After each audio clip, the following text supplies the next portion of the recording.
Clients, nous le sommes tous. Alors pour comprendre quelles sont nos attentes, rien de tel qu'une petite mise en situation.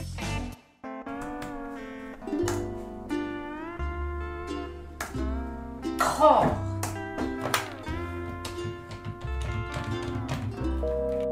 Bienvenue au service après-vente Micronet.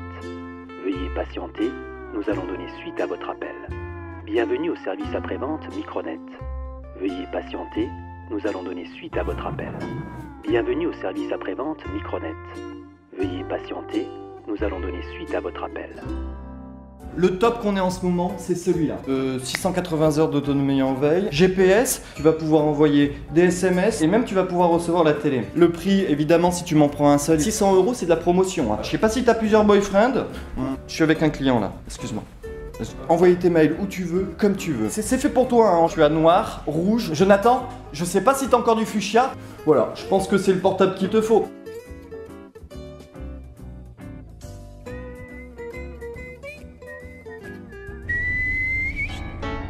Tournez à gauche. Au prochain croisement, tournez à droite.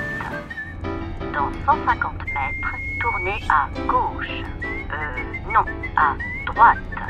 Non, à gauche. À droite. Faites demi-tour. Faites demi-tour.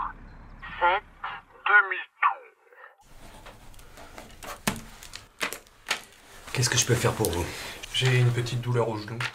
J'ai fait un faux mouvement au tennis hier et voilà, je me suis demandé si vous pouviez faire quelque chose. Bien, on va passer à côté si vous permettez. Oui, je vois. Vous pensez que c'est une tendinite? Écoutez, monsieur, je ne peux rien vous dire. C'est de l'ordre du secret médical. Comment ça, docteur? Mais j'aimerais connaître votre verdict. Voilà, vous l'avez compris, un client mérite une information rapide, claire, précise, fiable et facilement accessible. Maintenant, voyons ce qui se passe quand l'information ne passe pas.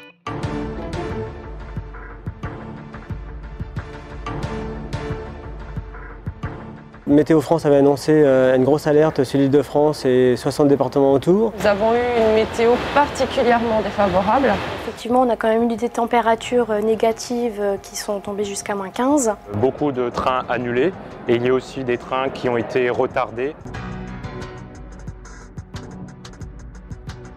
Au Centre régional des opérations, un agent gère l'affichage et les annonces vocales dans les gares en cas de retard ou de suppression de train. Voilà, à l'instant même, les gens ont l'information en gare. Problème, la semaine dernière, les usagers des 70 rames bloqués sur les lignes Wissembourg-Agno et Célestat-Strasbourg se sont plaints de ne pas être informés. Certaines fois, on a vraiment eu affaire à des gens qui se sont démenés pour nous expliquer et pour trouver des solutions le plus rapidement possible. Et il y a d'autres fois, on était vraiment laissés dans le mystère le plus total. Un train supprimé 2 jours, 3 jours, ça passe. Mais au bout de 2 semaines, effectivement, c'était un peu trop pour eux quand même. Eux ont l'angoisse de savoir qu'est-ce qui se passe, parce qu'ils n'ont pour le moment aucune information, pas plus que moi. Pour les agents, en tout cas, en gare, les conséquences, c'est évidemment un afflux de voyageurs qui vient chercher une explication d'abord, une solution ensuite. On essaye d'avoir de l'information, on n'en a pas, et on veut renseigner impérativement ses clients, et on ne peut pas. Et ça, c'est l'impuissance. On est pareil quand on est dans un magasin ou quand on est dans une situation, on attend quelque chose qui ne vient pas, c'est sûr qu'on se demande pourquoi et on a besoin d'informations. De la clientèle un peu dépourvue et nous aussi, de manque de réponse à leurs questions. C'est d'autant plus stressant quand on ne sait pas pourquoi on est en retard. L'information voyageur, c'est fondamental. Et ce n'est pas notre expert qui nous dira le contraire.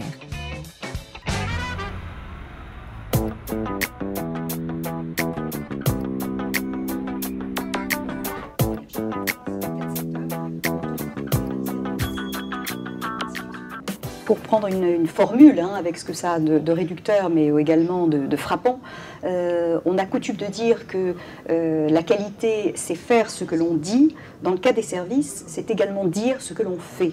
Quand on achète un service, on va vivre une expérience qui aura une certaine durée. La fiabilité reste fondamentale à ce moment-là, mais la fiabilité, on ne l'évaluera qu'à la fin, une fois qu'on aura terminé.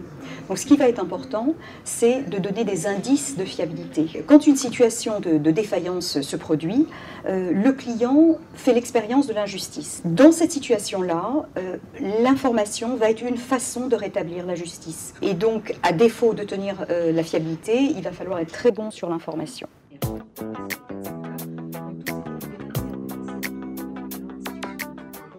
Pendant la consommation du service, là, il y a un émetteur clé incontournable qui est le personnel en contact, c'est-à-dire toutes les personnes physiques que le client est susceptible de rencontrer et qui vont représenter l'entreprise à ce moment-là. Il faut qu'il puisse informer, pour ça il faut qu'il soit informé, donc il faut effectivement que l'information circule et il faut savoir le faire, autrement dit avoir compris le rôle que ça, ce que ça représente pour les clients, pas considérer que c'est accessoire, c'est pas on va réparer la situation, on informera après, informer fait partie de la réparation.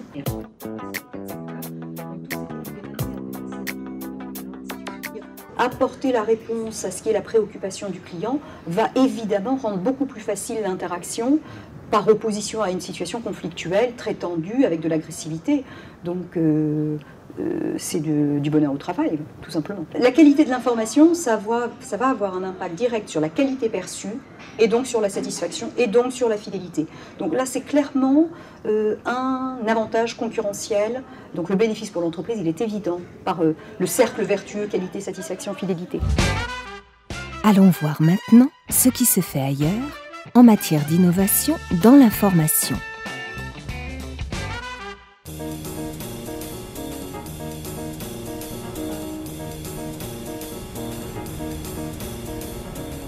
On a depuis quelques années sur le réseau du RER de Bâle une nouvelle génération de matériel roulant qui s'appelle Flirt. C'était un peu le projet pilote pour le système d'information automatisé.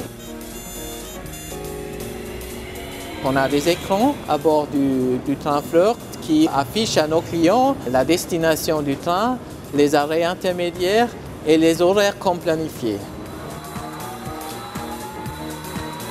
La deuxième phase ajoute l'information en temps réel, notamment les prochaines correspondances dans les grands nœuds comme Bâle. Alors, avant de descendre du train, le client sait déjà s'il doit se presser, s'il doit accélérer ou s'il y a encore le temps pour prendre un café en gare avant d'avoir sa correspondance.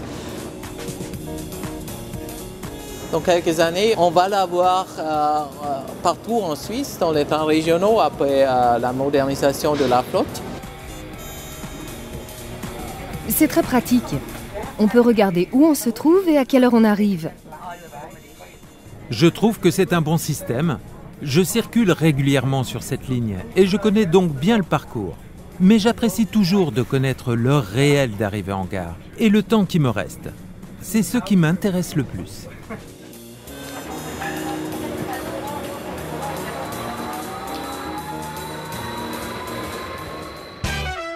Et maintenant, venons-en au fait.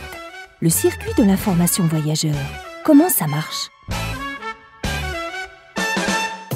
Nos clients attendent de nous d'être irréprochables, accéder facilement à nos services, obtenir rapidement une réponse à leurs demandes, voyager confortablement, en temps et en heure et en toute sécurité. Pour atteindre une qualité de service irréprochable et informer en temps réel nos voyageurs hors de nos sites, en gare ou dans nos trains, le concours de chacun est indispensable. Chaque agent apporte dans son métier une contribution irremplaçable pour atteindre cet objectif. Qu'il travaille à la vente, à l'escale, au train, à la traction, à la circulation, au matériel ou à l'infrastructure. Car c'est lorsque la communication circule correctement entre nous que peuvent être assurés les meilleurs services et informations voyageurs à la SNCF. Alors essayons, chacun dans notre métier, d'être un membre actif de la chaîne et d'informer nos clients comme nous aimons l'être.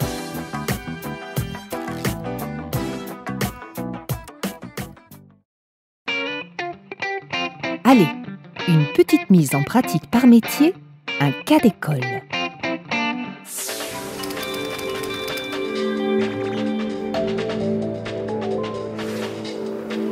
PV, le 96-214, il est en retard probable de 30 minutes au départ de Bâle. 30 minutes. Ouais. Est-ce que tu pourrais voir si on peut faire arrêter le 92-10 à Colmar? Je vais voir ça. Bah écoute, sur les graphiques, il n'y a pas de problème. Donc rien s'y oppose à ce que tu fasses arrêter à Colmar le TGV 9210. Oui, le CNO, c'est le permanent voyageur à Strasbourg, Alain à l'appareil, pour une demande d'autorisation d'arrêt à Colmar au TGV 9210 suite au retard du 96-214. C'est un retard étranger à Bâle, 30 minutes. 15 335, je te remercie. Escale Colmar, bonjour. Chef d'escale de Colmar, bonjour. C'est le permanent voyageur à Strasbourg à l'appareil. Je t'avise que le 9210 TGV donc, va avoir un ordre d'arrêt exceptionnel à Colmar en raison du retard du 96-214 qui a 30 minutes de retard à Bâle, retard étranger. Bonjour les billets. Je vous appelle suite au retard du 96-214. Ok, donc le 9210 donc qui s'arrête à Colmar. Ok, bah écoute, je te remercie pour l'info et je préviens tout de suite les vendeurs. Hein. Il y a le TGV 9210 qui va avoir un arrêt exceptionnel à Colmar, puisque comme le 8h32 est en retard, en fait, ça permettra aux gens de monter dedans pour avoir leur correspondance sur Strasbourg. Donc on leur fait un RC00 pour qu'ils puissent accéder. Avec. Okay, ils montent avec. Hein. Je préviens les deux autres. Hein. Ça marche. Bonjour monsieur. Bonjour mademoiselle. Je viens de voir sur l'affichage que le train pour Strasbourg de 8h32 est en retard. Et j'ai une correspondance à Strasbourg pour Paris. Donc j'aimerais savoir comment ça se passe si je vais réussir à avoir ma correspondance. Alors ce qu'on fait en fait, le TGV exceptionnellement, on le fait arrêter en gare de Colmar. Donc en fait avec le billet que vous avez déjà là, je vous fais une réservation gratuite et vous montez dans le train justement avec ce billet. Hein. Il faudrait juste que je vois votre billet s'il vous plaît. Okay. Donc là il n'y a rien à régler. Hein. D'accord.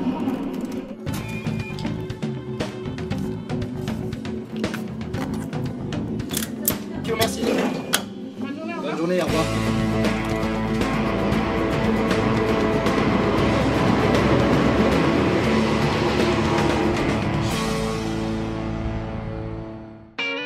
Voilà pour la mise en pratique. À nous d'y penser au quotidien dans nos métiers. Car l'information voyageur, c'est un vrai cercle vertueux. Bénéfique pour le client, bénéfique pour les salariés et bénéfique pour l'entreprise.